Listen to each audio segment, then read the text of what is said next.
చీకటి, నిర్మానుష్యం, అంధకారం ఆవరించినప్పుడు ఇది జరుగుతుందా అనే అనుమానం మనకు వస్తుంది.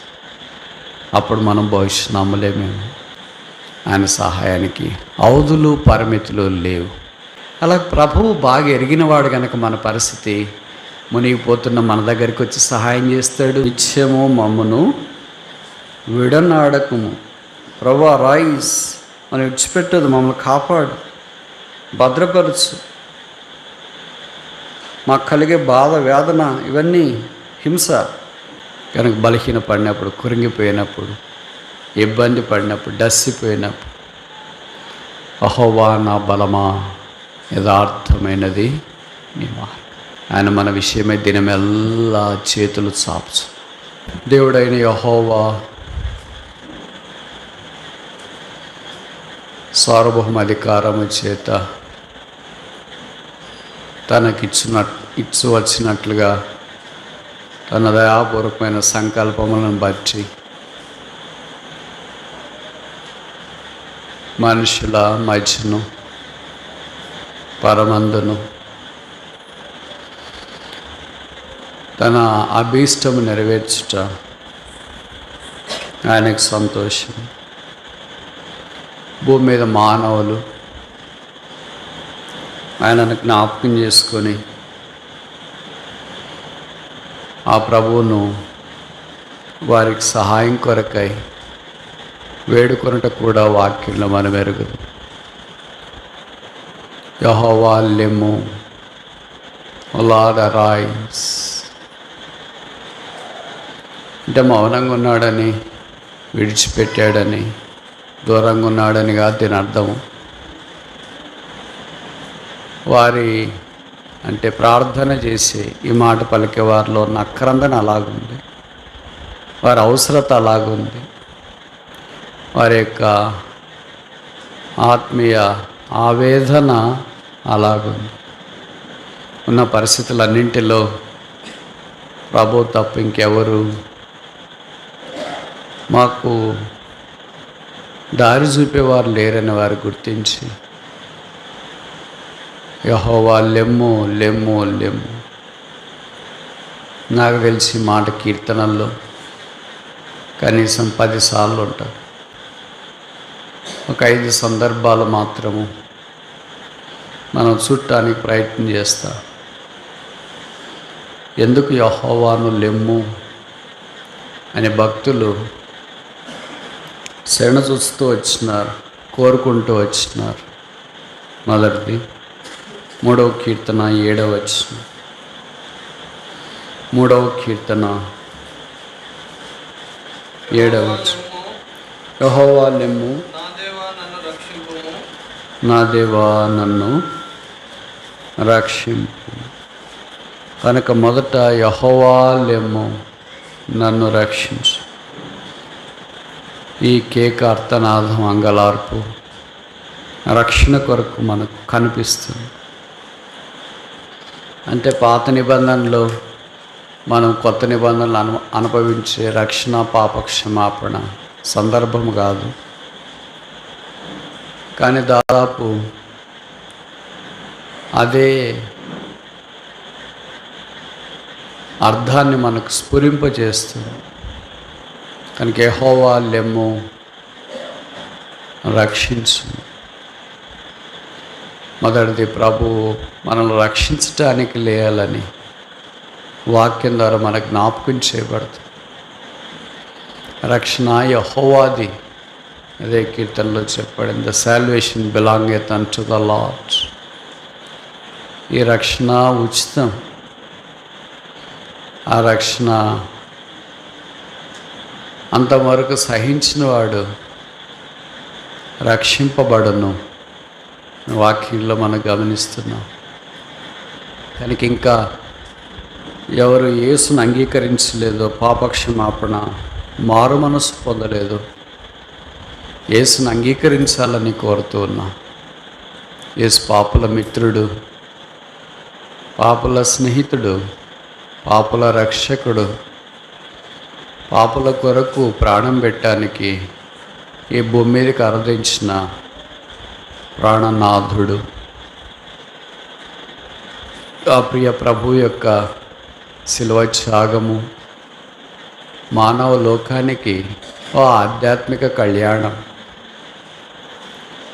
ఓ సంచలనాత్మకమైన ఆత్మీయ రక్షణ మార్గం, పరలోకానికి వెలుగు ప్రకాశం, చీకటిలో ఉన్న మానవునికి దేదీప్యమైన వెలుగు. అందుకే యోహాను భక్తుడు మొదటి పత్రికలో అన్నాడు, 1 యోహాను 1:5, గాడ్ ఈజ్ లైట్స్, దేవుడు వెలుగై ఉన్నాడు. ఆదికాండం 1వ అధ్యాయంలో కూడా బైబిల్లో మనకు అదే మాట కనిపిస్తుంది, లెట్ దెర్ బి లైట్స్, వెలుగు కలుగును గాక. వెలుగు లేకపోతే వెలుగు విలువ మనకు తెలుస్తుంది కదా. కొద్దిసేపు పవర్ కట్ అవుతే ఎంత ఇబ్బందో, కొద్దిసేపు అయితే, ఒక రోజు అయితే, ఒక వారం అయితే, ఒక నెల అయితే, ఒక సంవత్సరం అయితే, జీవితాంతం అలాగే ఉంచి యేసుని ఎరగకుండా ఉంటే ఆధ్యాత్మికమైన పవర్ కట్లో ఉన్న మనుషులతో సమానం.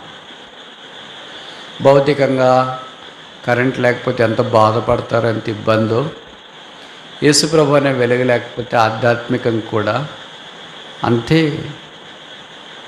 మాకు పర్లేదండి, ఇన్వర్టర్ ఉంది, బ్యాకప్ ఉంది. ఎంతసేపు పెడతాయి ఇన్వర్టర్?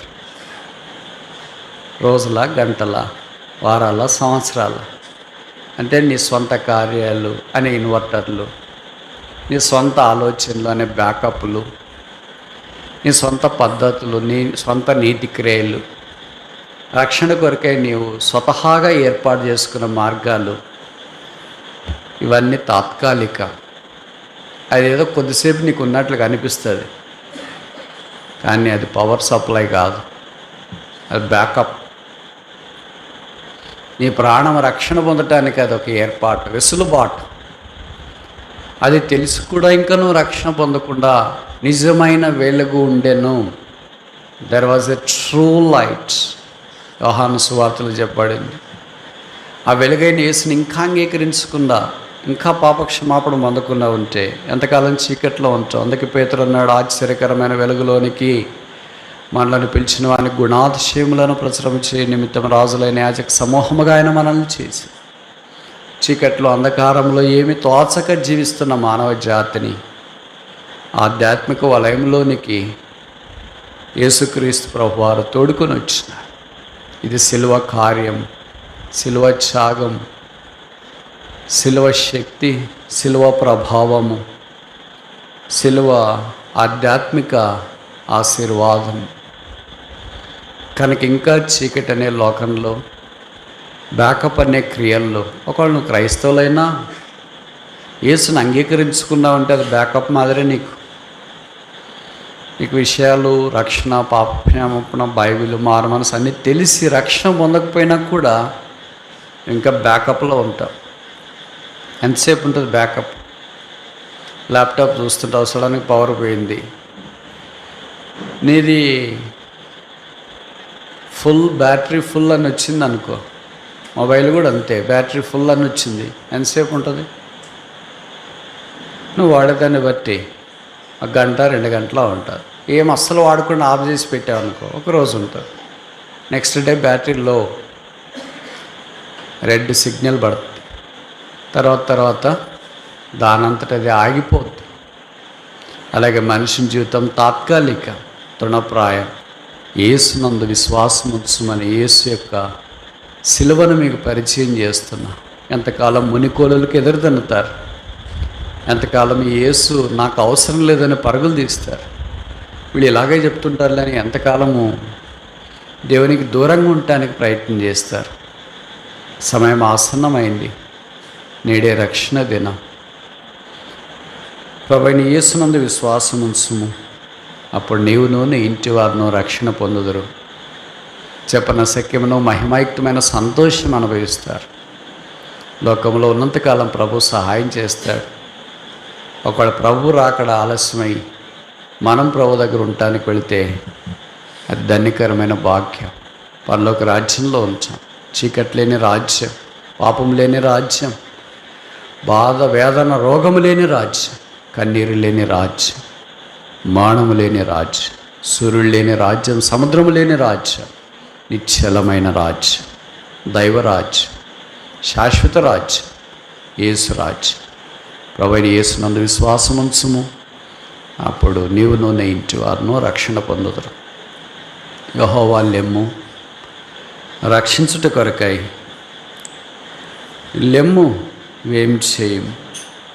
రెండవది 10వ కీర్తన 12వ వచనం. యెహోవా లెమ్ము, దేవా బాధపడు వారిని మరవక నీ చెయ్యి ఎత్తుము. యెహోవా లెమ్ము. 10వ కీర్తన ఒక విశ్వాస యొక్క బాధలన్నీ వివరంగా గ్రంథస్థం చేయబడ్డాయి. శత్రువు గుహలోని సింహం వలె చాటైన స్థలాల్లో పొంచున్నాడని, బాధపడు వారిని పట్టుకొని వలలోకి లాక్కుంటారని, నిరపరాధులను కూల్చివేస్తారని, దేవుని మరచు జనులైపోయి దేవుని మనోభిలాషను తిరస్కరించున్నారని, యెహోవా ఎక్కడ ఆయన దుష్టులు పొగరెక్కి మాట్లాడుతున్నారని ఈ 10వ కీర్తన ప్రస్తావన. దీని అంతట్లో ప్రభుకు స్తోత్రాలు. ఓ ప్రార్థనా ధ్వని, ఓ ఆర్తధ్వని, ఓ అంగలార్పు, ఓ వేదనకరమైన స్వరం బయటికి వస్తుంది పెళ్ళుకి. అదే యెహోవా లెమ్ము, బాధపడు వారిని మరవక నీ చెయ్యి ఎత్తుము. ఆయన చేతిలో బలం ఉంది, ఆయన దక్షిణ హస్త బలము అని వాక్యంలో రాసి, అరైజ్ టు స్ట్రెంగ్థెన్ us, మమ్మల్ని బలపరచడానికి కొరకే లెమ్ము. బలం ఎవరికి కావాలా? బలహీనులకే కావాలి. రోమపత్రిక 5వ అధ్యాయంలో చెప్పబడింది, దేవుడు మన ఇళ్ళ తన ప్రేమను వెల్లడిపరుచున్నాడు. ఎట్లనగా మనం ఇంకనూ భక్తిహీనులై ఉండగా, శత్రులమై ఉండగా, పాపలమై ఉండగా, బలహీనులమై ఉండగా యుక్తకాలమున క్రీస్తు యేసు మన కొరకై చనిపోయాను. బలహీనుల కొరకు బలవంతుడు చనిపోవడం ఏంటి? ఆయన పేరే బలవంతుడు, మహాగణుడు, మహోన్నతుడు, పరిశుద్ధ స్థలాల్లో నివసించువాడు, బలవంతుడైన దేవుడు, నిత్యుడగు తండ్రి, సమాధానకర్త అయిన వాడు బలహీనుల కొరకు వచ్చింది. బలవంతులు బలవంతుల దగ్గరే ఉంటారు, పైలమానులు పైలమానులే. కానీ పైలమాను ఒక పేద బక్కచిక్కి గాలికి ఎగిరిపోయే వ్యక్తి దగ్గరికి వచ్చి సహాయం చేయటానికి పూనుకున్నాడంటే అది ఆశ్చర్యం. సమాజానికి భిన్నమైన దృక్కోణం యేసు ప్రభువారు అదే మన విషయంలో చేసి, పాప విషయం ఎంత బలహీనమో, పాపము చేయటానికి ఎంత పరుగులు తీసేవారమో ప్రభు ఎరిగి, వీళ్ళు ఎంతైనా ఇలాగే చేస్తారులే అని వదిలేయలేదు. అందుకే మరొక నీ చేయొద్దు. ప్రభు నన్ను మర్చిపోయినాడు అని మన పరిస్థితుల్లో కొన్నిసార్లు మనము అనుకుంటూ ఉంటాం. కానీ ప్రభు అన్నాడు, నేను నిన్ను మరవను, ఎడబాయను. ఆదికాండం 28:15, జెనసిస్ చాప్టర్ 28 verse 15.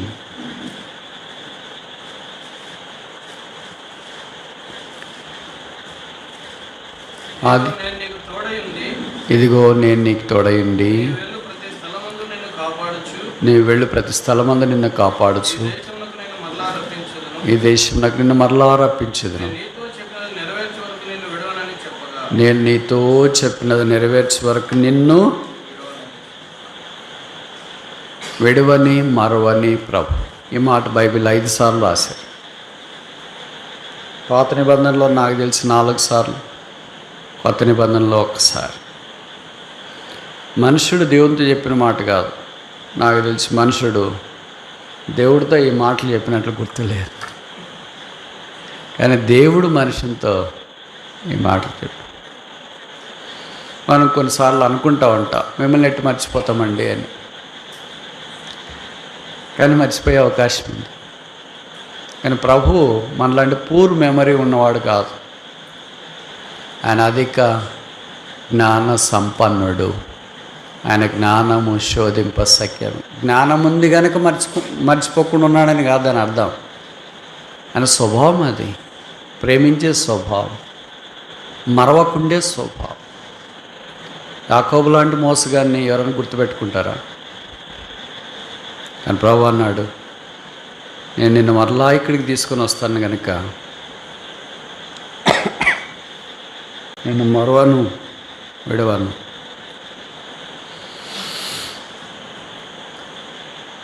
నా దేవా, నా దేవా, నన్నెందుకు చేయి విడిచితి?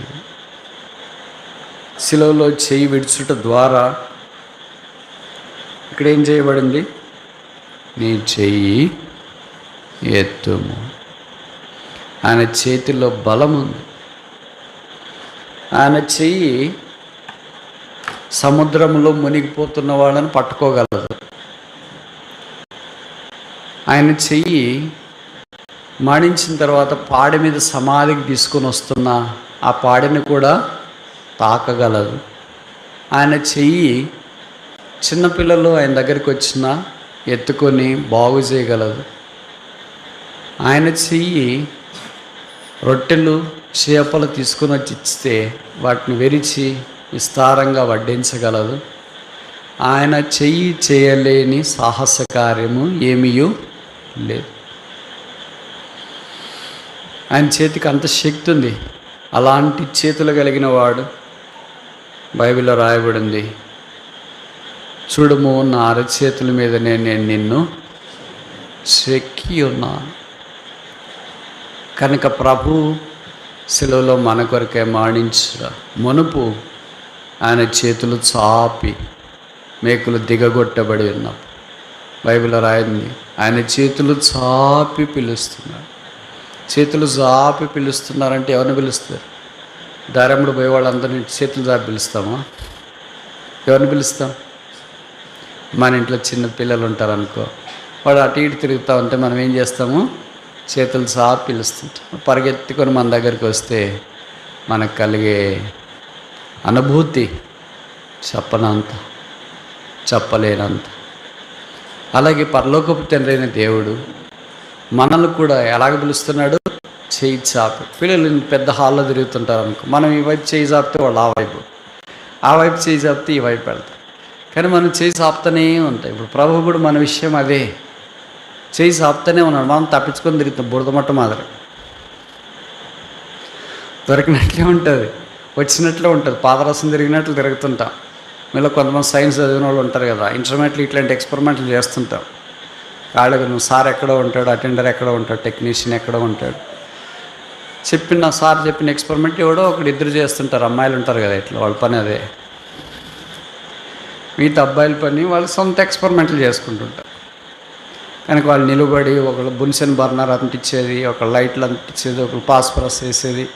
ఏం పని 3 గంటలు 2 నుండి 5 దాకా చేయలేండి, మరి ఎంతసేపు చేస్తాం. కనుక ఇలాంటి పనులు చేస్తుంటాం. పాదరసం మేమేం చేసేవాళ్ళం, పాదరసం కనిపించేది, అది విషయం. కానీ తినకుండా జాగ్రత్తగా దాన్ని చూసుకోవాలి. చేతి మీద వేసుకొని ఆడుతూ ఉండేది. పక్కన వాళ్ళు ఉంటారు కదా, కొద్దిగా పట్టుకోరా నువ్వు నీ చేతనైతే.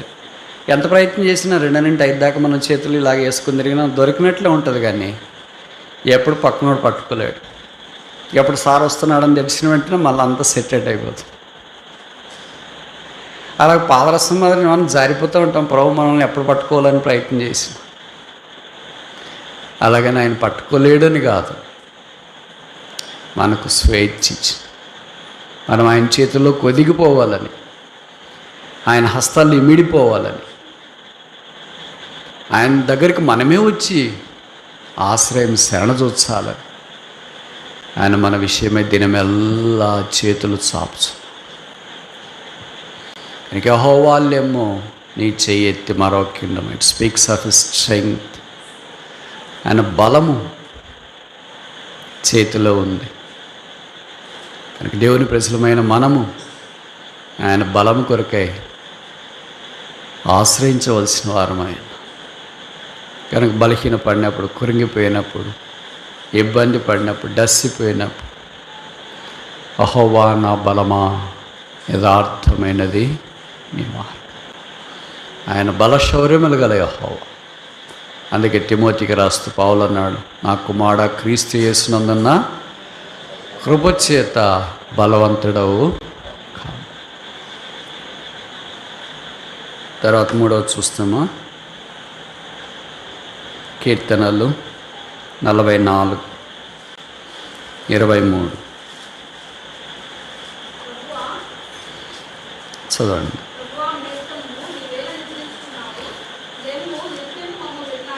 చాలు. లెమ్ము నిత్యము మమ్మును విడనాడకము. ప్రభువా రైస్, మనం విడిచిపెట్టదు, మమ్మల్ని కాపాడు, భద్రపరచు. మాకు కలిగే బాధ, వేదన, ఇవన్నీ హింస. 26వ వచనం చాలండి. దేనికి లేవాలా? మేము నీకు డబ్బులు ఇస్తాం, నీకు తీసుకుని చెప్పట్లేదు. మాకు సహాయం చేయటానికి, మాకే మేలు చేయటానికి, మా అక్కను తీర్చడానికి యెహోవా లెమ్ము. కనుక ప్రభువు సహాయకుడు. 46:1 చెప్పబడింది, ఆపత్కాలమున ఆయన నమ్ముకొనదగిన సహాయకుడు. నమ్ముకొనదగిన అంటే ఇంకా ఆయన దగ్గరికి పోతే ఖచ్చితం. మనకెవరో ఒక అక్కర ఉందో, ఒక 1000 రూపాయలు కావాలా, అందరిని అడగలేం కదా. అంటే అడగండి అని చెప్పట్లేదు, మళ్ళీ తప్పుగా అర్థం చేసుకోవద్దండి. బ్రదరు డప్పులు అడగమని చెప్పినాడు వాక్యంలోనా అని ప్రతిదానికి కౌంటర్ వేయకూడదు, తప్పు అర్థం చేసుకోకూడదు. మనుషులు కనుక కొన్నిసార్లు ఎవరినో కొన్ని అడిగితే బాగుంటుంది కదా అని అనుకుంటారు. అందరు భక్సింగ్ గారు మా ప్రార్థన చేసి పొందేవాళ్ళు ఉంటే ప్రభుకు స్తోత్రాలు. ఎవరు మాలాంటి వాళ్ళు కూడా కొంతమంది ఉంటారు కదా, అలాంటి వాళ్ళు ఏం చేస్తారు మరి, ఎవరినో కొన్ని అడుగుతాము. పిల్లల ఫీజులు ఇబ్బందులు ఉన్నాయి, బండితో సమస్యలు ఉన్నాయి, ఎవరో ఒకళ్ళు అడుగుతామని అనుకుంటా. వాళ్ళకి కొన్ని ఆలోచనలు వస్తాయి, పలానా బ్రదరా, పలానా సిస్టరా, ఎవరిని అంత డబ్బులు ఉన్నాడే ఆలోచనలోకి వస్తారు అప్పుడు. కానీ డిస్కషన్లు ఏం తెలుతుందండి, వద్దులే ఆ బ్రదర్ ఈడు కానీ ఈ యొక్క వద్దులే, ఊరికి మాటలు చెప్తారు కానీ వాళ్ళు ఏం సాయం చేయరు. అన్ని ఆప్షన్స్ కొట్టేసి వస్తాయి. ఎక్కడో కింద ఒక ఆప్షన్ కనిపిస్తుంది, ఆ బ్రదర్ మాత్రం ఉంటే ఇస్తాడు, లేకపోతే లేదా. నమ్మొచ్చు. కొంతమంది ఉన్నా కూడా లేదని చెప్తున్నారు, అట్లాంటి వాళ్ళ దగ్గరికి పోరు వాడు. మన ప్రభువు కూడా మన అక్కర్లో ఉన్నప్పుడు నమ్ముకొనదగిన సహాయం. ఈయన దగ్గరికి వెళితే మన అక్కర తీర్చబడకుండా ఉండదు, నో అనేది లేదు ఆయనతో. అందుకనే 121వ కీర్తనలో చెప్పబడింది, కొండల తట్టు నా కన్నులు ఎచ్చున్నాను, నాకు సహాయము వెన్స్ కమెత్ మై హెల్ప్. ఎక్కడ నుండి వచ్చు? సహాయం అవసరం లేని వాళ్ళు ఎవరు ఉండరు, కానీ సహాయము చేస్తామని బోర్డు పెట్టింటారు కానీ చేయరు. కొంతమంది మనం రైల్వే స్టేషన్లో, బస్ స్టాండ్లో అక్కడ పెద్ద క్యాబిన్ పెట్టి ఒక బోర్డు పెట్టింటారు, మే ఐ హెల్ప్ యూ అని, మేము మీకు సహాయం చేయవచ్చా అని. సరే, ఆ రైలు ఎన్ని గంటలకు వస్తుందో, ఆ బస్సు ఎన్ని గంటలకు వస్తుందో అని వెళ్ళి అడగటానికి వెళ్తే క్యాబిన్లో బోర్డు తప్ప ఎవరు ఉండరు. ప్రభు దగ్గరికి వెళితే అలాగుండదు. ఆయన నిరంతరము సింహాసనాసీనుడై, ఆయన సింహాసనం ఖాళీగా ఉండదు. మనం ఏదైనా ఆఫీస్ పని మీద ఒక ఆఫీస్కి వెళితే ఒక అధికారిని కలవాలంటే ఉన్నాడా లేదా తెలుసుకొని వెళ్తాం, లేడనుకో ఉన్నప్పుడు వెళ్ళటానికి ప్రయత్నం చేస్తాం. వాళ్ళు సహాయం చేస్తారా లేదా రెండో విషయం. కనీసం మనిషి అన్నా ఉన్నాడు కదా, మనం బాధలు చెప్పుకుందాం అనుకుంటాం. కానీ కొన్నిసార్లు మనం వెళ్ళినప్పుడు వాళ్ళు ఇప్పుడే చెప్తారు, సార్ సీట్లో లేడండి అని. అది ఆఫీస్ లాంగ్వేజ్. సీట్లో లేడంటే లీవ్ పెట్టి ఉండొచ్చు, కరోనా వచ్చి ఉండొచ్చు, డెంగ్యూ వచ్చి ఉండొచ్చు, రాకుండా ఆగిపోయి ఉండొచ్చు, ట్రాన్స్ఫర్ అయి ఉండొచ్చు, అవన్నీ చెప్పరు వాళ్ళు. ఒకటే ఒక పదము, సీట్లో లేదండి. పోనీ ఎప్పుడు వస్తాడో తెలియదండి. నిన్న ఆఫీస్ లాంగ్వేజ్ అంటారు. వాళ్ళకి అన్నీ తెలుసు, కానీ ఏం చెప్తారు మనకి? సీట్లో లేడు, ఎప్పుడు వస్తాడో తెలియదు, నీకేం చెప్పలేదో తెలియదు. ప్రభు దగ్గరికి మనం అలాగ వెళ్ళినప్పుడు దేవతలు అలాగే చెప్పరు, ఆయన సీట్లో లేడయ్యా, ఇంకోసారి ప్రార్థన చేయలే, ఇంకో వచ్చే వారం ప్రార్థన చేయి, అలాగే చెప్పరు. ఇప్పుడు దేవదూతలు మనం అడిగాం ఎప్పుడు వస్తాడు సీట్లోకి యేసు ప్రభు, అసలు సీట్లో నుండి ఆయన పోతే కదా. అందుకే మనం ఇందాక ఒక వాక్యం చదివాం కదా, కీర్తనలు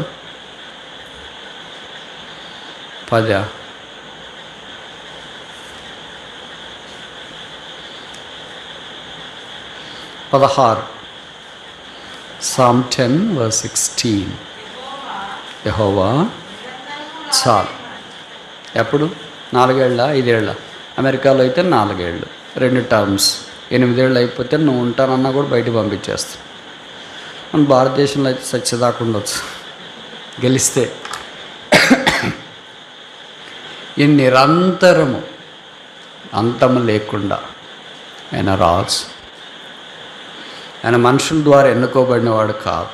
5 ఏళ్ళు 10 ఏళ్ళు 15 ఏళ్ళు 20 ఏళ్ళు కాదు. యెహోవా నిరంతరము రాజు అయినాడు. ఆయన సింహాసనం ఖాళీగా ఉండదు. ఆయన సింహాసనం మీద ఆసీనుడైనాడు. హెబ్రీ పత్రికలో చెప్పబడింది, ఆయన మహామహుని కుడి పార్శ్వమున ఆసీనుడాయన. ఒక వ్యక్తి కూర్చున్నాడంటే చేసేది తక్కువ. మీకు కొన్ని ఉద్యోగాల గురించి పరిచయం ఉంటుంది. సెడేటరీ జాబ్స్ అంటారు వాటి. బ్యాంకులో, ఎల్ఐసిలో, రైల్వే రిజర్వేషన్లో, ఆఫీస్లో క్లర్కుల్లో ఇవి. అంటే వాళ్ళు కూర్చోటానికి అలవాటు పడి ఉంటారు, లేయలేరు వాళ్ళు, నిలబడరు, ఎప్పుడు కూర్చునే ఉంటారు. అవును, వెళ్ళేయండి నిలబడండి, కొద్దిసేపన్నా మారొచ్చుంటే పర్లేదులేండి, కూర్చోటానికి అలవాటు అయ్యింది. కొంతమంది ఎప్పుడు నిలబడి ఉంటారు, కూర్చోమంటే కూర్చోరు. మాకు ప్రోగ్రామ్ చేస్తున్నప్పుడు చెన్నైలో ఒక పేరు మోసిన ప్రొఫెసర్ని పిలిపించి కొంతమంది స్టూడెంట్స్కి ఆయన క్లాస్ చెప్పాలి, ఒక 150 మంది దాకా. సరే, పెద్ద ఆయన మాకంటే వయసులో అన్నిట్లో కనుక క్లాస్ చెప్పక మునుపు 2 సార్లు కూర్చోండి, నిలబడి మాట్లాడుతున్న వేరే కొలీగ్స్ ఆయన 2 సార్లు కూర్చోండి. No I will not sit అని. కూర్చోడు, నేను కూర్చోను అన్నాడు. ఆ గౌరవంగా ఉంటుంది కదా, మేము కూర్చోమన్నప్పుడు ఆయన కూర్చోనారంటే అని మేము అనుకున్నాం. అలాగని ఆయన మా ఆహ్వానం నిరాకరించినాడని అర్థం కాదు. ఆయన మాటల్లో ఏం చెప్పాడంటే, the best position for a teacher is to stand. So I'm a teacher, I will stand. ఓ టీచర్కి మంచి పొజిషన్ ఏంటంటే నిలబడ్డం. నేను టీచర్ కనుక నేను నిలబడే ఉంటా, ఎంతసేపు అయినా నిలబడతా. నేను అనుకున్నా నాలాంటి వాళ్ళే అలవాటు పడి ఉంటారేమో నిలబడటానికి, మిగతా వాళ్ళు కాదేమో అనుకున్నా. కొంతమంది ఉన్నారు బయట కూడా. నేను కూడా ఎక్కడైనా వెళ్ళేప్పుడు కొంతమంది 2 సార్లు కూర్చొని అంటారు. మాకు నిలబడడం అలవాట్లేండి అని చెప్తాను. బస్సులో ప్రయాణం చేసేటప్పుడు కూడా దగ్గర అర్ధ గంటగా యూనివర్సిటీ నుండి వచ్చేటప్పుడు వెళ్ళేటప్పుడు ఎవరైనా పరిచయం ఉన్నాడో 2 బజారు కూర్చుంది, 2 సార్లు కూర్చుందని అంటారు. పర్లేదు 2 రోజంతా కూర్చునేది కదా, 10 to 5 అలవాటు. కొంతమంది బస్సు ఎక్కిన వెంటనే ఎక్కడ సీట్ ఉందా అనుకుంటారు, బానెట్ మీద కూడా కూర్చుంటారు, లగేజ్ మీద కూడా కూర్చుంటారు. వాళ్ళు కూర్చోకుండా ఉండలేరు. అదొక టైప్. వాళ్ళు దానికి అలవాటు అయి ఉంటారు. ప్రభువారు ఆయన రాజు, ఆయన ఆసీనుడు. ఆయను అంటే అర్థం ఏంటంటే కంప్లీట్ రెస్ట్. మనం ఒక అధికారిని కలవాలనుకున్నాం, అధికారి ఆఫీసులో అటు ఇటు తిరిగితే వెళ్ళి కలవలేము, దారంబడి. అక్కడ వాళ్ళతో వీళ్ళతో మాట్లాడుతుంటే సార్ అని వెళ్ళలేము. నువ్వు సార్ని కలవడానికి వచ్చి వెళ్ళొచ్చు కదా, కలవచ్చు కదా అంటే, వెళ్ళి సార్ సీట్లో కూర్చుని అప్పుడు మెల్లకి కొద్దిగా కామ్ అవుతాడు, అప్పుడు వెళ్ళి కలుస్తాను. అలాగే ప్రభు ఇప్పుడు మహామోహని కుడి పార్శ్వమున ఆసీనుడు. ఆయన సీట్లో కూర్చున్న తర్వాత వెళ్ళి మన కష్ట సుఖాలు బాధలు మనం అలాగే ఇప్పుడు ఆయన రాసు. ఆయన దగ్గరికి వెళ్ళి ఏం చెప్పాలి? ప్రభువా, మా సహాయం కొరకై లెమ్ము. ఏం సహాయం చేయలేము. మీకు ఒకరికి ఒక రకమైన సహాయం అవసరం. అందరికి యూనిఫామ్ హెల్ప్ కుదరదు. గుడ్డివాడు ఉన్నాడు, హనుమంతయ్య లాంటి, భర్తమయ్య లాంటి వాడు, వాళ్ళకి చేసే సహాయం వేరే, కుష్ఠరోగులకు చేసే సహాయం వేరే, లాజర్కి చేసే సహాయం వేరే, ధనవంతుడికి చేసే సహాయం వేరే, జక్కయ్యకి చేసే సహాయం వేరే. It's a very type of help. ఎన్ని రకాలైన సహాయాలు. ఒకళ్ళు కళ్ళు బాగు చేయాలి, ఒకళ్ళు దయ్యాలు బాగు చేయాలి, ఒకళ్ళు కుష్ఠరోగం బాగు చేయాలి. సముద్రం మీద మునిగిపోతున్న పేతురు అన్నాడు, లార్డ్ సేవ్ మీ, ప్రభువా నన్ను రక్షించు. ఆయన చేసే సహాయం వేరే. పోయి పాడిన ముడతాను అన్నట్టు ఇటు ముడితే కుదరదు కదా. అలా ప్రభువు బాగా ఎరిగినవాడు కనుక మన పరిస్థితి, మునిగిపోతున్న మన దగ్గరికి వచ్చి సహాయం చేస్తాడు. ఊరికి వెలపట్టున్న దయం బట్టిన వానికి వచ్చిన సహాయం చేసినట్లు చేస్తాడు. సమరయ స్త్రీ వల్ల జీవితంలో ఓడిపోయిన వారి దగ్గరికి వచ్చి సహాయం చేస్తాడు. బెతస్తా కోనేడు దగ్గర 38 ఏళ్ల నుండి ఎవడూ సహాయం చేయటానికి లేని వాని దగ్గరికి వచ్చి కూడా సహాయం చేస్తాడు. ఆయన సహాయానికి అవధులు పరిమితులు లేవు. మెట్టుకు మనము ఆయన సహాయం కొరకు ఏం చేయాలని కోరు. మనుషులు సహాయం చేయటానికి పరిమితులు ఉంటాయి, హద్దులు ఉంటాయి. నేను ఈ మధ్యలో ఒక ఆఫీసర్తో కూడా మాట్లాడుతున్నా. విశ్వాసులు ఉద్యోగాలు వచ్చేదాకా బాగుంటారు కదా, ఉద్యోగాలు వచ్చిన తర్వాత కనపడరు. నన్ను గురించి కూడా కొంతమంది అలాగ అనుకుంటున్నారు బయట. నాకు కూడా వచ్చినాయి. ఆయన ఉన్నాడు కానీ ఏమి హెల్ప్ చేయడు ఎవరికైనా అంటున్నారు నన్ను కూడా. నాకేం స్వార్థం లేదు, ఇల్లు వాకి లేదు. హెల్ప్ చేయకుండా ఎలాగుంటాను చేస్తాను కదా, నా పరిమితిలో నేను చేతనైనంత దాకా చేస్తా. కానీ ప్రజలు అలాగ అనుకోవట్లేదు. ఎవరో ఒకళ్ళు అంటారు, మీకు బ్యాంక్ మేనేజర్లు పరిచయం కదా, మేము ఆటోకు లోన్ పెట్టినాం, ఒకసారి మీరు ఫోన్ చేయొచ్చు కదా, వాళ్ళు ఇసిగిస్తారు. మాకు పరిచయమే బ్యాంక్ మేనేజర్లు, ఫోన్ చేయొచ్చు. వాళ్ళు ప్రాపర్గా రెస్పాండ్ కావాలి కదా, రెస్పాండ్ కావట్లేదు. మనం ఫోన్ చేస్తే సరే అని ఇప్పుడు చేస్తాను, మీకెందుకు, ఇప్పుడు అయిపోద్దాను, వచ్చేయమనండి అన్న. వెళ్ళిపోయింటారు వీళ్ళు లీవ్ పెట్టి. షాకింగ్ తెలుసా. అదేదో కుదరదు బ్రదర్ అని చెప్పొచ్చు కదా, లేకపోతే వీలు కాదని చెప్పొచ్చు కదా. నేను యూనివర్సిటీలో పిహెచ్డి చేసే దినాల్లో మా హాస్టల్లోనే పక్కన రూమ్లో ఎదురు రూమ్లో కొంతమంది గ్రూప్స్ ప్రిపేర్ అయ్యారు. నేనేం ల్యాబ్స్కి వెళ్ళి పిహెచ్డి చేస్తుంటే వాళ్ళు రాత్రి ఉదయం అంతా గ్రూప్స్ కొరకు చదువుకునేవాళ్ళు. ఈ ల్యాబ్ నుండి తెల్లవారుజామున మధ్యరాత్రి వస్తుంటే వాళ్ళు కూడా అప్పటిదాకా మేలుకొని వాష్రూమ్కి అటు ఇటు వెళ్ళేవాళ్ళు. బాగా పలకరించి ఏం సార్ ఎలాగున్నారు. మెస్ దగ్గర పక్కన కూర్చొని తినే సందర్భాలు కొన్ని వస్తాయి. రూమ్ పక్కన ఎదురు వాష్రూమ్ దగ్గర ఎదురు కనిపించినప్పుడు సార్ సార్ సార్ అని. ఇప్పుడు గ్రూప్ 1 ఆఫీసర్లు అయ్యారు చాలామంది. వాళ్ళకి ఫోన్ చేసి ఏం సార్ నేను పలానా, మీరా, గుర్తు రావట్లేదే, ఒకసారి వాట్సాప్లో ఫోటో పంపాడు. మనకు వాట్సాప్ ఉంటే కదా పంపించడానికి. అదే సార్ మా రూమ్ పక్కన ఉంటారు కదా, మీరు పలానా అంటే అట్లన్నా, విషయం ఏంటి చెప్పండి. ఇది పలానా సార్, కొంతమందికి అవసరం అంట, వాళ్ళకి టెంపరీ పొజిషన్ ఏదో కావాలంటున్నారు, మీ దగ్గరికి వచ్చి కలుస్తారు సార్. అయ్యో నేను ఉండట్లేదు సార్, వచ్చిన తర్వాత మళ్ళీ మీకు ఇన్ఫామ్ చేస్తాను సార్. అట్లా కొన్నిసార్లు అనిపిస్తుంది. ఎంతోమంది పరిచయం. కింద కూర్చున్న వాళ్ళు ఏమనుకుంటారు, ఈయన చాలా పరిచయం చేస్తాడు కదా, చాలామంది తెలిసింటారు, హెల్ప్ చేయొచ్చు కదా కొంతమంది కన్నా. హెల్ప్ అంటే ఇది హెల్ప్ కాదు, ఫోన్లో మాట్లాడే సహాయం. ఇప్పుడు దాకా నేను మిగతా సహాయాలు చేయలేకపోయినాను, ఎందుకంటే రెస్పాండ్ కాలేదు చాలామంది. కానీ ఒక్క సహాయాలు మాత్రం చేసిన. ఎవరైనా రోగగ్రస్తులు డాక్టర్ల దగ్గరికి పోతాం, పలానా డాక్టర్కి ఫోన్ చేయంటే మాత్రం ఆ డాక్టర్లు నాకు చాలా అభిమానులు. వాళ్ళ ఫోన్కి భలే స్పందిస్తారు. ఆసియాలో నంబర్ 1 న్యూరో సర్జన్, ఆసియాలో, తాడిపత్రిలో కాదు. వాళ్ళకు కూడా ఫోన్ చేసిన, బ్రదర్ ఇల్లు పలానా వాళ్ళకి కొద్దిగా అంటే సరే అన్న వెంటనే పంపించేసి. అది మాకే ఆశ్చర్యం వేస్తుంది, వాళ్ళు ఫోన్ ఎలాగ లిఫ్ట్ చేస్తారు. అంత టాప్ క్లాస్, రోజుకి 5 లక్షలు 10 లక్షలు కూడా వాళ్ళ ఆపరేషన్లో సంపాదించవచ్చు బయటకు వస్తే. అలాంటి వాళ్ళు రెస్పాండ్ అవుతారు. కానీ చిన్న అంటే బాధపడతారు బ్యాంక్ మేనేజర్లు, లేకపోతే అలాగ ఉద్యోగాలు చేసేవాళ్ళు అంత రెస్పాండ్ కాకపోవడం విషాదకరమైన సంగతి. విచిత్రం ఏంటంటే మా యూనివర్సిటీలో ఉన్న పెద్ద ప్రొఫెసర్లు కూడా అడిగేవాళ్ళు, పలానా డాక్టర్ దగ్గరికి వెళ్ళాలనుకుంటున్నా, మీరు ఫోన్ చేసి చెప్తారా అని.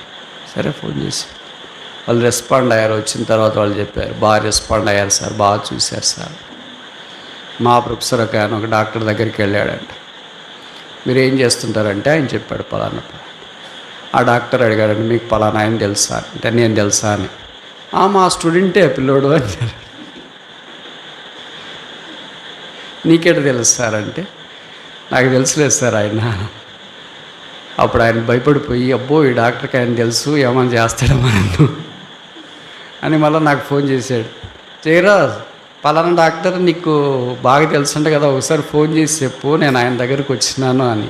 ఏం సార్ అని అంటే, పలానా పని మీద వచ్చినాను. సరే సార్ మీ ఫోన్ ఇవ్వండి డాక్టర్కి, నేను మాట్లాడతాను అని చెప్పి ఆయన ఫోన్ ఇచ్చినాడు. ఎందుకంటే వాళ్ళకి అనుమానం ఉంటుంది కదా, మాట్లాడినామా లేదా అని. మన పచ్చ కామర్లు వస్తే అందరూ పచ్చగానే కనిపిస్తుంది. మీ ఫోన్ ఇవ్వండి సార్ మాట్లాడతానంటే డాక్టర్ దగ్గర డాక్టర్ మనకు తెలిసిన బ్రదరే. బ్రదర్ ఇలాగ చూడండి, డాక్టర్ మా ప్రొఫెసరే అయినా, అది జాగ్రత్త చూసుకోండి. నేను చూస్తున్నాను అన్న, కానీ ఆయనకు భయం ఎక్కువ ఉంది, నువ్వేమైనా కీడు చేస్తావేమో అని. మనకి క్రైస్తవులను కీడేం చేయమని చెప్పి ఆయనకి నేను చెప్తానే ఉన్నాను అన్న, కానీ మీరు నాకు బాగా క్లోజ్ అని తెలిసినప్పటి నుండి ఆయన ఇంకా భయపడిపోతున్నాడు. ఎందుకంటే నాకు చాలా కీడు చేశాడు ఆయన, చెప్పలేనంత కీడు చేశాడు. ఆయనకి అది మనసులో ఉంది కనుక నేనేమైనా చెప్పి చేస్తున్నాను. మనం ఎందుకు చేస్తాం? బతికుంటే ప్రభు కొరకు జీవిస్తాం, లేకపోతే లేదు. తర్వాత దేవుడు కనికరించినాడు, ఆ డాక్టర్ని దేవుడు వాడుకున్నాడు. ఆయన ఆ బాధ నుండి, రోగం నుండి విముక్తుడయ్యాడు. తర్వాత కలిసినప్పుడు ఆ డాక్టర్ చాలా బాగా చూశాడు, బాగా రిసీవ్ చేసుకున్నాడు, బాగున్నాడు అని. అలాగే డాక్టర్లు కొంతమంది బాగా రెస్పాండ్ అవుతున్నారు, కానీ మిగతా వాళ్ళు రెస్పాండ్ కావట్లేదు. బహుశా ఆరోగ్య సమస్యలు ఉంటే ఎక్కువ రెస్పాండ్ అయ్యే డాక్టర్లు ఉన్నారు అనుకుంటా. వాళ్ళకంటే మిగతా వాళ్ళకి ఎక్కువ సేవ చేసి నేను, కానీ తక్కువ మంది రెస్పాండ్ కావడం మనం చూస్తుంటాం. కొన్ని పరిమితులు ఉండొచ్చు, కొన్నిసార్లు పరిమితులు దాటి ఎవరు సహాయం చేయలేరు. మనం మనుషులం కనుక మనిషి ఏడదాకపోతుంది, కాలు ఏడదాకపోతుంది, నోరు ఏడదాకా, పరిమితులు, లిమిట్స్ ఉంటాయి. లిమిట్స్ దాటి ఒకే ఒక్కడే సహాయం చేస్తాడు. ఆయన పేరే యెహోవా. యెహోవా మా సహాయం కొరకై రమ్ము. ఎట్టి పరిస్థితుల్లోనైనా, సముద్రంలోనైనా, కొండ మీదైనా, గోడలోనైనా, శ్మశానంలోనైనా, సమాజ మందిరంలోనైనా, కోనేటి దగ్గరైనా, బావి దగ్గరైనా, పచ్చిక బీళ్ళలోనైనా, ఇంటిలోనైనా సహాయం కొరకాయ నేను ఇప్పుడు చేయలేను, ఇంకోసారి చూస్తాములే అని ప్రభువు చెప్పసాలట. ఆయన పేరే సహాయకుడు, హెల్పర్. ఇది నేను చెప్పే మాట కాదు, బైబిల్లో రాస్తారు కదా. హెబ్రీ పత్రిక 13వ అధ్యాయం 5వ వచనమా,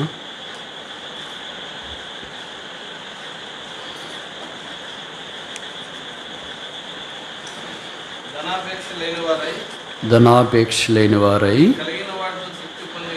6వ వచనం కదా. చాలు. ఎవరైనా ఆయన పేరే the lord is my helper. ఆయన పేరే సహాయకుడు. ఆయన సహాయ నిరాకరణ చేసేవాడు కాదు. ఆయన సహాయం చేయటానికి సమయం ఉండదు. అంటే కొన్నిసార్లు ఒక అధికారిని కలవటానికి సంప్రదించు వేళలు అని బయట బోర్డు పెట్టింటారు ఆఫీసర్ గదికి మునుపు. ఆ సమయంలోనే వెళ్ళాలి, మిగతా సమయంలో వాళ్ళు రాని. ప్రభు పరలోకపు గవి దగ్గర లేదా పరలోకము దగ్గర ఇలాగ బోర్డు పెట్టారు దేవదూతలు, ప్రభువును సంప్రదించు వేళలు. ఓన్లీ మంగళవారం ప్రార్థన, గురువారం బైబిల్ స్టడీ, శనివారం విజ్ఞాపన, ఆదివారం ఆరాధన, అలాగ బోర్డు పెట్టరు. ఎల్లవేళలా 24x7x366 రోజులు. అందుకే బైబిల్లో రాయబడింది, ఇశ్రాయేలును కాపాడువాడు కొనుకడు నిద్రపోడు. ఆయన సజీవుడు, is alive for ever more. ఆయన సహాయం చేయటానికి కొరకు ఎదురు చూస్తుంటాడు. తల్లిదండ్రులు పిల్లలకు సహాయం చేయకుండా ఉండేవాళ్ళని మీరు చూసింటారా? అర్థగా చూస్తారేమో. అలాగ ఉన్నారు అంటే వాళ్ళు మానసికంగా బాగలేరు అని అర్థం. ఎట్టి పరిస్థితుల్లోనైనా వారి పిల్లల తర్వాతే వేరే వాళ్ళు. స్వార్థం కాదు, బంధం. స్వార్థానికి బంధానికి చాలా తేడా ఉంది. భార్య భర్తను ప్రేమించడం, భర్త భార్యను ప్రేమించడం, పిల్లలు తల్లిదండ్రులు ప్రేమించడం, తల్లిదండ్రులు పిల్లల్ని ప్రేమించడం స్వార్థం కాదు. ఏంటది? బంధం. అలాగని ప్రభు కంటే ఎక్కువ ప్రేమించొద్దండి, అది స్వార్థం. స్వార్థానికి బంధానికి ఇప్పుడు తేడా తెలిసింది అనుకుంటా. ప్రభు కంటే తక్కువగా ప్రేమించడం, ప్రభు మొదటి స్థానంలో ప్రేమించడం, అది సిలువ బంధం. తర్వాత కుటుంబాన్ని ప్రేమించడం. ఏ బంధం? కుటుంబ బంధం. సంఘాన్ని ప్రేమించడం. ఏ బంధం? తెలుగు రాదు, అంత ఇంగ్లీష్ మీడియం విన్నా. ఆధ్యాత్మిక బంధం. బంధాలు చాలా ఉన్నాయి కదా. స్నేహ బంధం. కనుక ప్రభువును మనం ప్రేమించుట సిలువ బంధం. ఆ బంధం కంటే బలమైనది లేదు. అందుకే కొరింథీయులకు రాస్తా అపోస్తలుడైన పౌలు అన్నాడు, ఇది క్రొత్త నిబంధన వలనైన రక్త బంధం. సిలువ బంధం అంటే రక్త బంధమే. ఆ సిలువ రక్తము పరిశుద్ధమైనది, పావనమైనది, నిర్దోషమైనది, నిష్కళంకమైనది. గొర్రెపిల్ల క్రీస్తు రక్తం. అది ఆ రక్త బంధము ద్వారా మనం సంపాదించిన. కనుక భౌతికంగా కుటుంబ బంధములో ఉన్న తల్లిదండ్రులు పిల్లలకు, పిల్లలు తల్లిదండ్రులకు ఎలాగ సాయం చేస్తారు? ఇప్పుడు పిల్లలు ఎవరికైనా సాయం చేయాలనుకుంటే మొదట ఎవరికి చేస్తారు? తల్లిదండ్రులకే చేస్తారు. వాళ్ళు కాదనుకోరు. తల్లిదండ్రుల మీద కొంతసేపు కోపం ఉన్నా, బాధ ఉన్నా, కానీ తల్లిదండ్రులకే సహాయం చేస్తారు. తల్లిదండ్రులు కూడా పిల్లలకే సహాయం చేస్తారు. ప్రభువు కూడా ఈ భౌతిక బంధం కంటే యేసు ప్రభు యొక్క రక్త బంధం ఎక్కువ కనుక ఆయన మనకు సహాయం చేయాలని ఎదురు చూస్తూనే ఉన్నాడు. యెహోవా సహాయం కొరకై లెమ్ము. ఆయన సహాయం చేయటానికి. ఇప్పుడే డబ్బులన్నీ అయిపోయినాయనే మాట రాదు. ఇప్పుడే ఎగ్జాస్ట్ అయిపోయినాయి, ఇప్పుడే నీళ్ళన్నీ అయిపోయినాయి, ఆహారం అంతా అయిపోయింది అనే పదము ఆయన డిక్షనరీలో లేదు. ఉంది అనే పదము మన డిక్షనరీలో కూడా లేదు. ఒకసారి చెప్పనా? అయిపోయింది అనే పదము ఆయన డిక్షనరీలో లేదు. ఉంది అనే పదము మన డిక్షనరీలో. మన దగ్గర ఎప్పుడు అయిపోతూనే ఉంటుంది. అందుకే గల్లీలోని కానాల్లో ఏమైపోయింది? ద్రాక్షరసం. మనంతా అయిపోయింది జీవితమే. అందుకే కొంతమంది అంటే మాదేముందండి, అయిపోయిందండి. ప్రభు వస్తే రెడీగా అయిపోయిన తర్వాత ఇంక ప్రభు దగ్గరికి ఎందుకు? కానీ ఏదో ఉన్నప్పుడు ప్రభు దగ్గరికి వెళ్తే మంచిది కదా. మనం అయిపోయింది అని అనుకుంటాం. ఆయన ఐశ్వర్యము పెరిగిపోదు. ఇంకా ఆయన సహాయం చేయట్లో చేస్తూనే ఉంటాం. ఉదాహరణకు మనకు తెలిసి పాత నిబంధనలు ఉన్నాయి కదా. ఒక దైవజని భార్య, పిల్లలు ఉన్నారు. దైవజనుడు చనిపోయాడు, అప్పులు చేసినారు. దైవజనుడు అప్పులు చేయొచ్చా లేదని నాకు తెలియదు, కానీ చేసినారు. అక్కడ చేసి చనిపోతే ఎంత చేసినాడంటే మనకు తెలియదు. ఎందుకు చేశాడో, మా పిల్లల్ని చదివించడానికి చేశాడో, ఆ ఇల్లు అవసరమైన చేసాడు, దేని కొరకు చేసినా మనకు తెలియదు. ఆయన చనిపోయాడు. ఎట్లాంటితో చేసినాడంటే 5 రూపాయలు వడ్డే 10 రూపాయలు వడ్డేవాళ్ళు మరి తెలియదు. కానీ పిల్లల్నే పట్టుకెళ్ళటానికి వచ్చిన. చాలా విచిత్రం కదా. ఏదన్నా ఆస్తి, అదేమంటారు పదం నాకు రావట్లేదు, జప్తి చేయటానికి, ఆస్తి జప్తి చేయటానికి పాతకాలంలో మాట్లాడినాం. కానీ వాడు పిల్లల్నే పట్టుకెళ్ళటానికి వచ్చింది. ఆ తల్లి బాధపడింది, ప్రవక్త దగ్గరికి వచ్చింది. అయ్యా ఇలాగ నా యజమానుడు అప్పులు చేసి చనిపోయాడు, తీర్చలేకపోతున్నాను. అప్పులోళ్ళు పిల్లల్ని పట్టుకు వెళ్ళటానికి వచ్చింది. ఏం చేయమంట? సరే కుండలు తెచ్చి నూనె పోయమన్నారు. నూనె పోస్తూ ఉంది, కుండలు తెస్తూనే ఉన్నారు. కుండలే దొరకలేదు, కానీ నూనె అయిపోదు.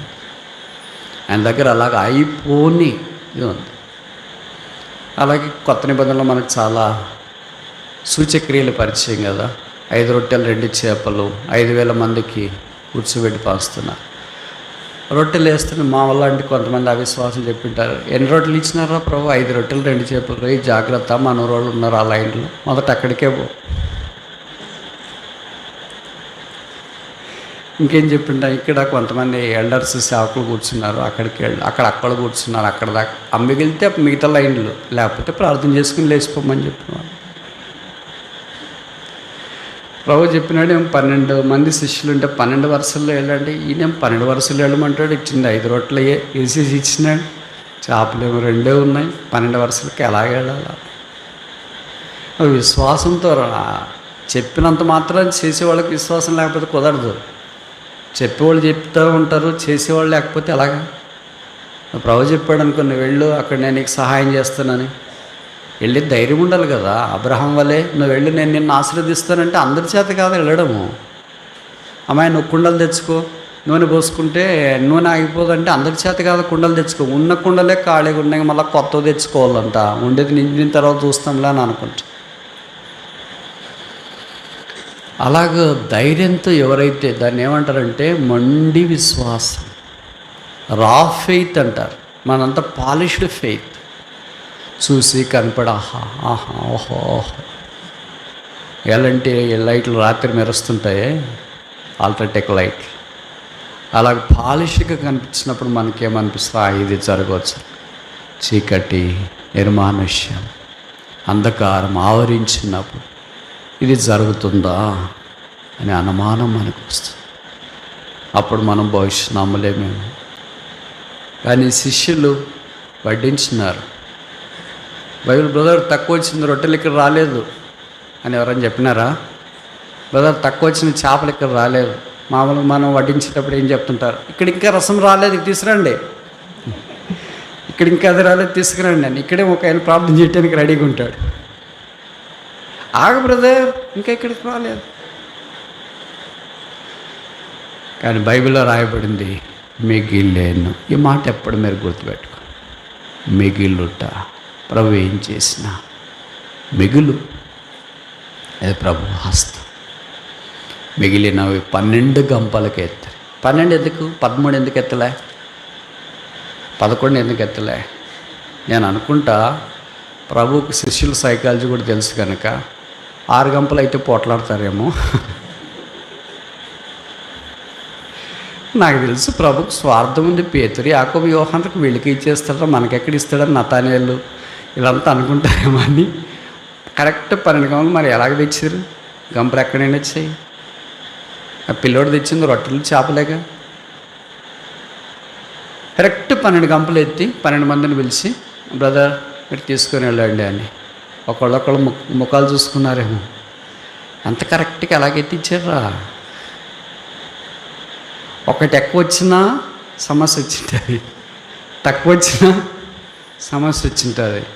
ఇప్పుడు ఎవరు గంప వాళ్ళు ఎత్తుకొని బయలుదేరుతున్నారు. వాళ్ళు ఊరోళ్ళు అని అంటారు, ఫుల్గా తినేసి మళ్ళీ గంపలో కూడా తెచ్చుకున్నారు. అందుకే మీరు యేసుప్రభు వెంట వెళ్ళారు, అందుకే మీరు అక్కడికి వెళ్తున్నారు. మందినికి ఇప్పుడు మాకు అర్థమైంది, మీరేదో భక్తులని బైబిల్ సెన్స్ తగిలేదు, జీసస్ లవ్స్ యూ అని పోతుంటే ఏమో దేవుడు అంట ప్రార్థన అంట అనుకున్నాం. మిగిలింది తెచ్చుకునే గంపలు తీసుకుని పోతున్నాయి కదా. అప్పట్లో గంపలు, ఇప్పుడు ప్లాస్టిక్ కవర్లు. అది ఎవరికి తెలియని గంప. ప్రభు మిగిలు, ప్రభు హస్తము ఎంత మంచి. అందుకే ప్రభు నీ చేయి చాపితే, మనిషి చేయి చాపితే కురిసే ఉంటారు. ఒక 100 రూపాయలు అడిగితే 50 ఇవ్వచ్చు, 1000 అడిగితే 500 ఇవ్వచ్చు. కానీ ప్రభు చేయి చాపితే, ఎఫెసీ 3లో చెప్పబడింది, అడుగు వాటన్నిటికంటేను, ఊహించు వాటన్నిటికంటేను అత్యధికంగా చేయ శక్తి గల దేవుడు. కనుక ఆయనకు శక్తి ఉంది, ఆయనకు తాయెత్తుంది, అంటే సామర్థ్యం ఉంది. ఆయన చేయ సమర్థుడు. ఆయన సహాయం కొరకై వచ్చిన వారిని సహాయము చేయకుండా ఖాళీగా పంపించు. అమ్మా అన్నం పెట్టండి అని రాత్రి పుట్టేవాళ్ళని వచ్చినారనుకో, నిజంగా అయిపోయింది అనుకో, లేదమ్మా అయిపోయింది అని మనం పంపించవచ్చు. అలాగే ప్రభు దగ్గరికి వెళితే ప్రభువా సాయం అయిపోయిందయ్యా రేపురా అని పంపించు. అయిపోయింది రేపురా అంటే మనం చెప్పడం తేలిగ్గా ఉంటుంది, కానీ అవతల వ్యక్తికి ఎంత కష్టతరంగా ఉంటుంది. ఈ మధ్యలో నేను ఊరికి ప్రయాణం చేస్తాను. రైల్వే స్టేషన్లో రాత్రిపూట ఏదో ఆహారం నేను తినేది మీలో చాలామంది తినరు అనుకుంటా, అది తీసుకొని వెళ్ళాను. స్టేషన్లో రైలు లేట్ అయిపోయింది. కూర్చుంది ఏంటంటే ఒక ఆయన మానసికంగా బాగలేడు. నేను ఒక్కటే తీసుకెళ్ళి, ఆయన వచ్చి తెలుగు ఆయన కాదు, హిందీ,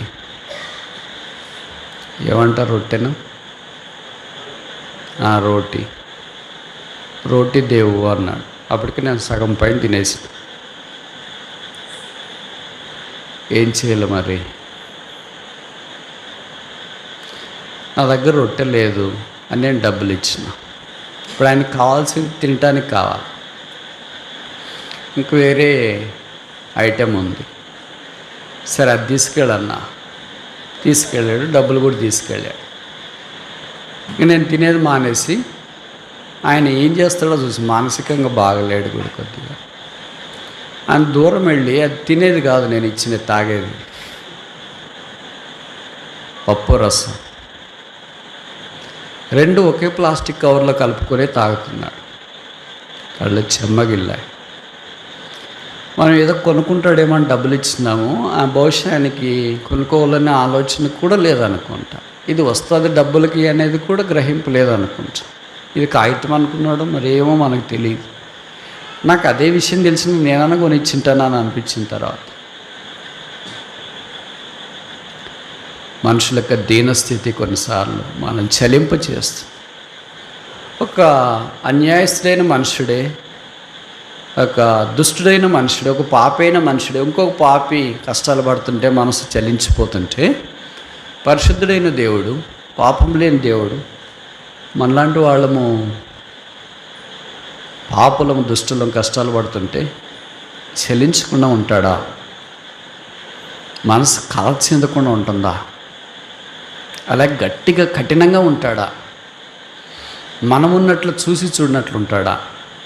వదిలేస్తాంలే, వదిలేడు కదా. యెహోవా మా సహాయమునకు లెమ్ము రమ్ము. ఇప్పుడు దాకా మనం 3 చూసినాం, ఇంకోటి చూసి ముగిస్తామా? మనం ఇందాక చదివినాం కదా 132:8.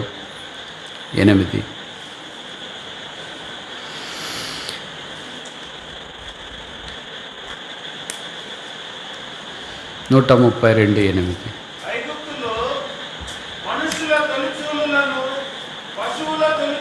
అదేనా?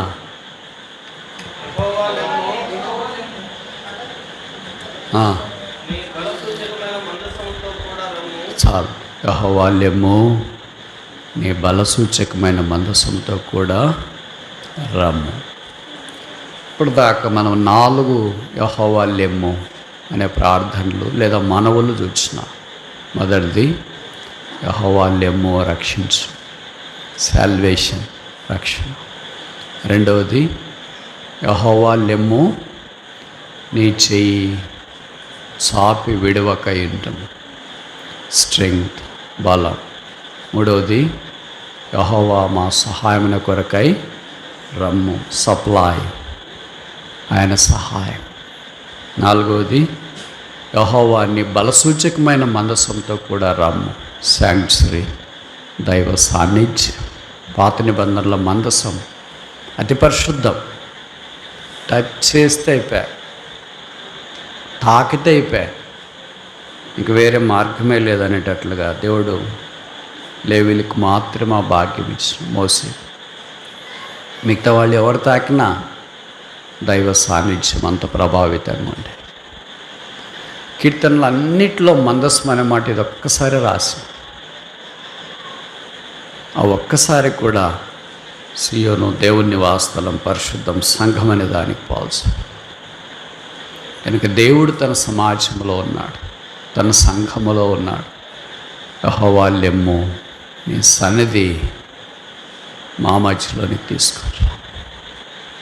అంటే ఈ కాబోధ అనుభవంలో ఉంటే దేవుని మందసం లేదు అక్కడ. షిలోహ్ దేవుని మందిరమే. యాజకుడున్నాడు, ప్రార్థన చేసేవాళ్ళు ఉన్నారు, ఆయన కుమారులు ఉన్నారు, వచ్చిపోయే మనుషులు ఉన్నారు. ఉండవలసింది లేదు, ఉండకపోయినా పర్వాలేదులే అనేది ఉంది. ఉండవలసింది ఏంటి? దేవుని మందసం. దేవుని మందసం లేదు.